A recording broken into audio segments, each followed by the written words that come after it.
Bismillahirrahmanirrahim. Assalamualaikum warahmatullahi wabarakatuh. Baiklah, kita lanjutkan pembahasan kita tentang rumus jumlah dan selisih dua sudut trigonometri. Pada video sebelumnya kita sudah bahas rumus sinus jumlah dan selisih dua sudut. Kita lanjut kepada rumus kosinus dan tangen.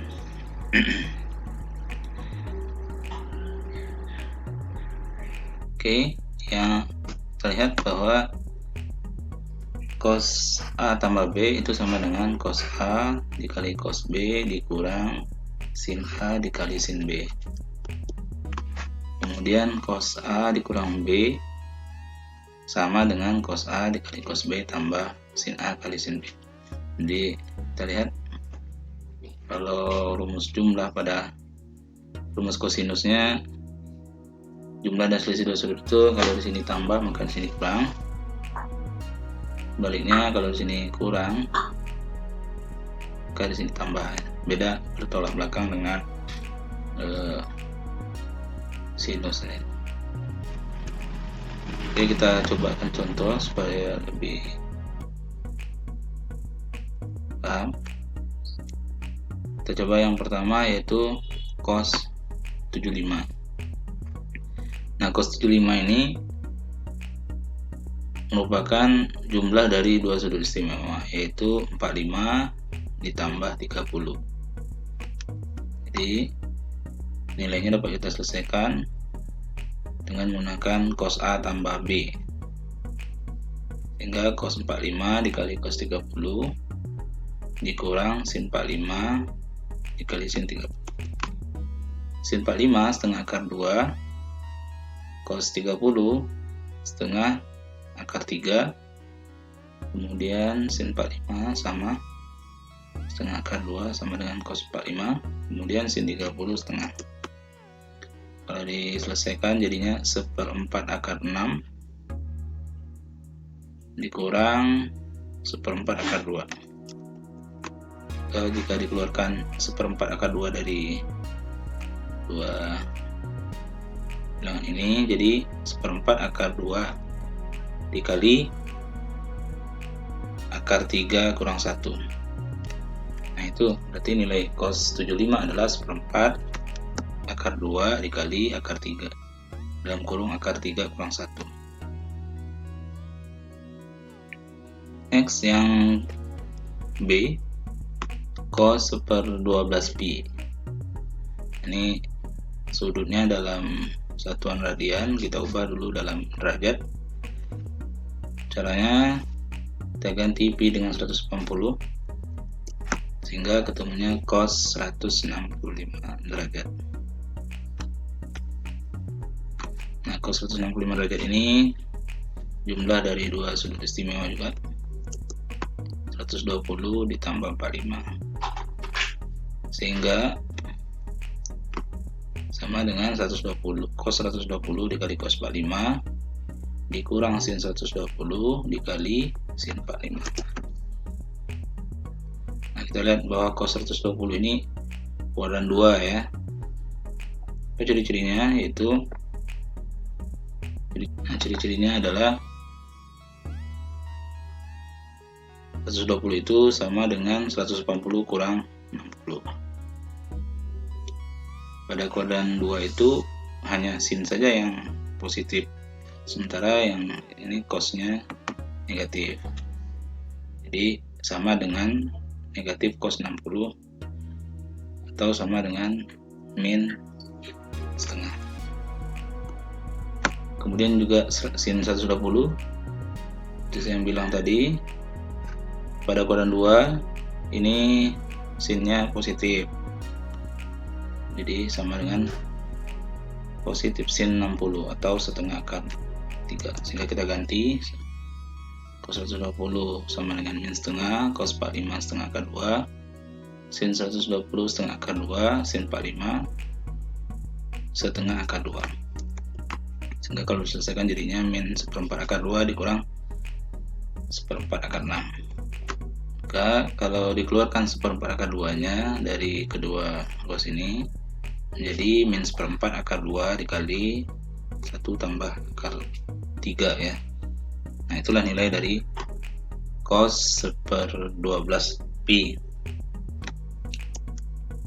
Berikutnya soal diketahui dua buah soal ini. Yang pertama kita selesaikan, yaitu cos 55 cos 110 cos 10 ditambah sin 55 sin 10. Nah, kalau kita lihat ini merupakan rumus selisih ya dari kosinus.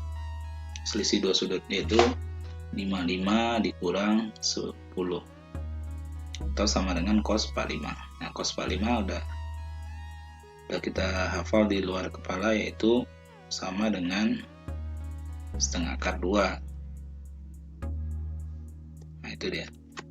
Sedangkan yang kedua, soal yang kedua, cos 118 cos 32 dikurang sin 118 dikali sin 32. Nah, ini kalau kita lihat, ini merupakan rumus jumlah dari kosinus, rumus jumlah dua sudut, itu 118 ditambah 32. Nah, 118 tambah 32 ini sama dengan cos 150. Nah, kita lihat, kita perhatikan bahwa cos 150 ini di kuadran 2, ciri-cirinya ini, yaitu 150 itu sama dengan 180 kurang 30, atau sama dengan negatif ini ya, negatif cos 30 atau sama dengan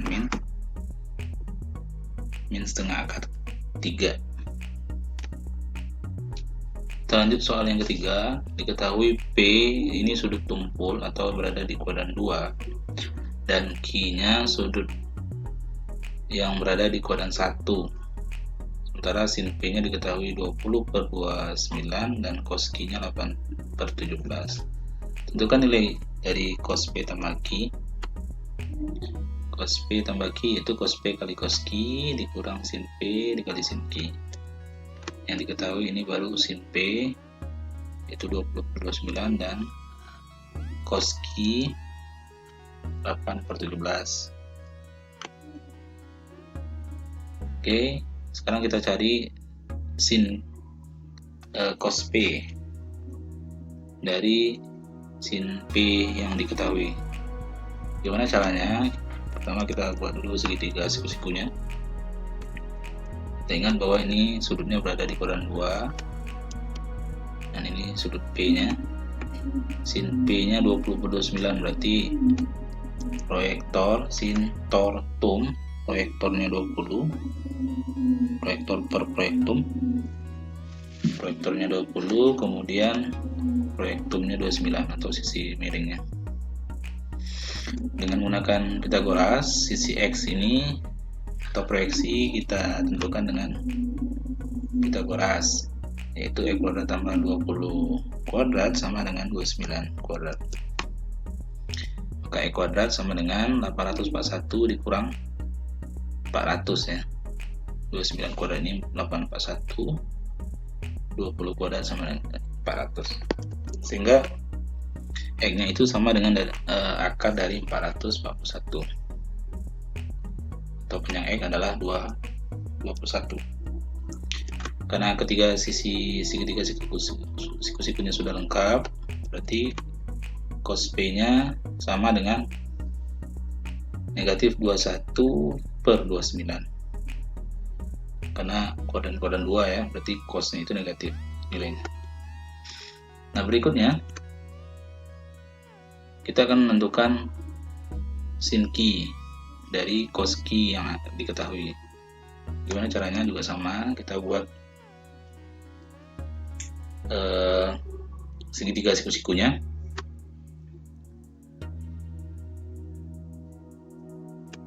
Sudutnya ini sudut Q, proyeksinya 8, cos ini proyeksi per proyektum, proyeksinya 8 di sini, proyektumnya 17.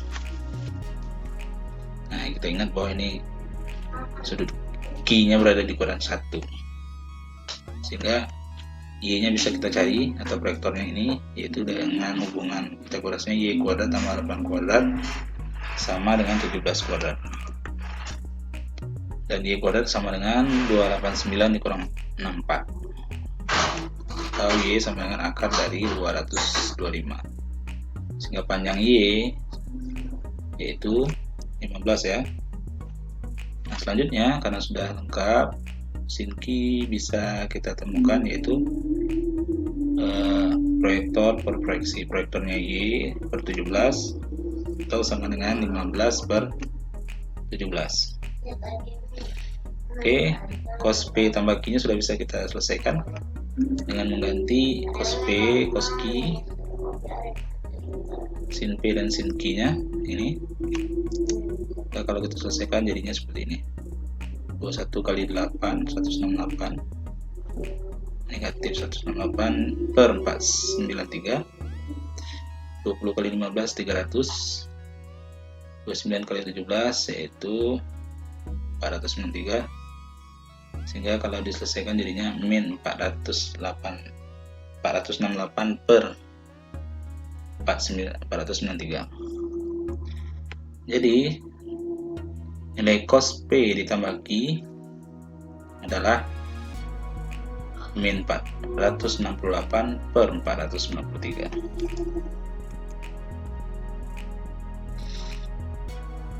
Selanjutnya yaitu rumus tangen jumlah dan selisih dua sudut. Nah, khusus tangen ini sedikit berbeda bentuknya dengan dari sin dan cos. Kalau tan, jumlah dan selisih dua sudutnya berbentuk pecahan seperti ini ya. Untuk tan A tambah B itu sama dengan tan A ditambah tan B per 1 dikurang tan A kali tan B. Sedangkan yang selisihnya A kurang B yaitu tan A dikurang tan B per tan A tambah tan per 1 tambah tan A kali tan B. Kita lihat dua contoh soal berikut. Soal pertama itu tan 65 ditambah tan 55 ya, per 1 dikurang tan 65 dikali tan 55. Kalau kita lihat ini rumus yang pertama ini, jumlah dua sudut itu 65 ditambah 55, sehingga jadinya sama dengan tan 120. Nah, ciri-ciri tan 120 ini di kuadran 2 yaitu dia sama dengan 140 kurang 60 atau sama dengan negatif tan 60 atau sama dengan min akar 3 gitu. Oke, sudah selesai. Kita lanjut yang B, yaitu tan 89 dikurang tan 44 per 1 ditambah tan 89 dikali tan 44. Nah, ini kita gunakan rumus yang kedua yaitu selisih dua sudut. Artinya ini sama dengan 89 dikurang 44 terus sama dengan tan 45. Tan 45 yang satu. Nah, oke, itu sekilas cara menyelesaikan permasalahan rumus jumlah dan selisih pada tangen.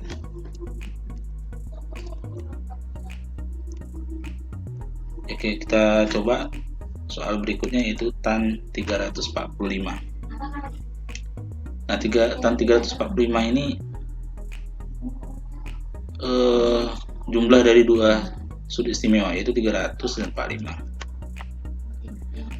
Nah, karena dia jumlah dua sudut, maka jadinya tan 300 tambah tan 45 per 1 dikurang tan 300 kali tan 45.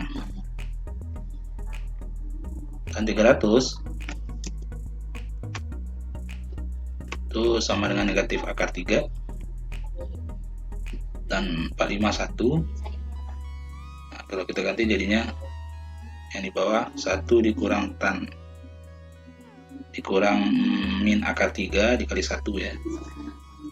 Nah, kalau kita selesaikan jadinya seperti ini, min akar 3 tambah 1 per 1 tambah akar 3. Berikutnya kita susun jadinya seperti ini. Kita pindahkan selalu supaya rasional, kita kali dengan sekawannya dari 1 tambah akar 3. Sekawannya itu 1 kurang akar 3. Sehingga jadinya kalau dikali 1 kali 1 ini 1, kemudian 1 dikali min akar 3 min akar 3 min akar 3 dikali 1 min akar 3, kemudian min akar 3 dikali min akar 3 plus akar 9 atau 3. Sementara yang di bawah menggunakan sifat A dikurang A ditambah B dikali A dikurang B sama dengan A kuadrat dikurang B kuadrat, sehingga jadinya ini 1 kuadrat 1, kemudian min akar 3 kuadrat ya 3 gitu. Sehingga hasilnya menjadi 1 ditambah 3 4 min akar 3 ya, min akar 3 2 min 2 akar 3, kemudian di bawahnya min 2. Jadi kalau disederhanakan jadi min 2 tambah akar 3. Oke, kalau lebih paham silahkan dikerjakan latihan berikut. Itu A, kemudian C, yang ini B dan C. Itu saja, mudah-mudahan bermanfaat. Assalamualaikum warahmatullahi wabarakatuh.